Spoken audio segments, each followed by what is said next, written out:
طالعه اقول لكم ميري كريسماس اند هابي نيو يير، وعايزه اقول لكم المعلومه او الحاجه اللي انا هقولها لكم بقى بمناسبه النيو يير اللي ممكن تشتغلوا عليها ان شاء الله. ممكن اشيل ده بقى كده.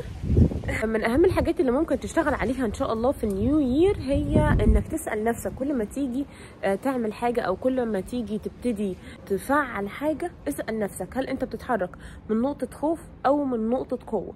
يعني دلوقتي لو انت مقبل على الزواج وفي شخص هيبقى معاك او عايز تختار ان هو يبقى معاك، اسال نفسك هو انت عايز تخش في علاقه عشان انت خايف تبقى لوحدك، عندك احتياج عاطفي، خايف ان انت ما تتحبش كفايه من الناس اللي حواليك دلوقتي. المهم ان انت بتتحرك من نقط خوف مش من نقطه قوه، زي انك انت عايز تتطور اكتر، عايز حد يشاركك ويساعدك على التطور، عايز حد يساعدك من خلال شغلك ان انت تبقى ناجح، عايز ان انت تشارك حد السعادة وبالتالي هو يشاركك سعادتك.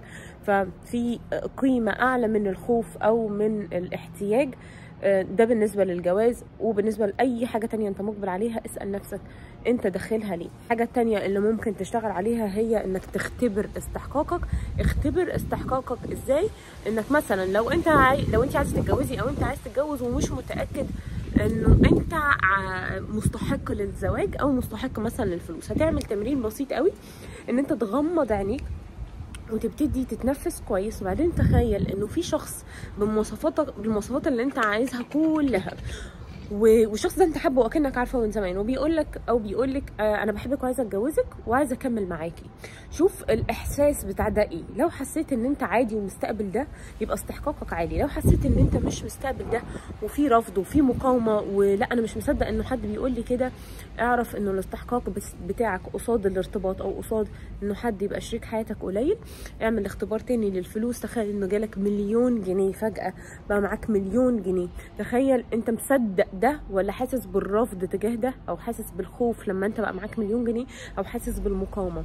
كل دي تركات بسيطه قوي قوي ممكن تعملها في اول السنه عشان تظبط الاستحقاق بتاعك وتظبط النتائج اللي انت عايزها تظهر لك في حياتك، زي الزواج او الوفره الماليه او انك تبقى في بوزيشن حلو او ان انت تنجح بشكل عام وتحقق نتائج كتيره قوي.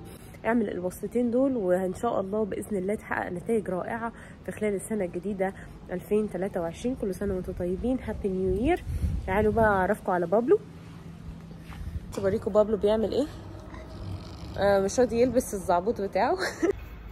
بقالي ساعه بحاول البسه البتاع دي مش عايز يلبسها. تعالى يا بابلو.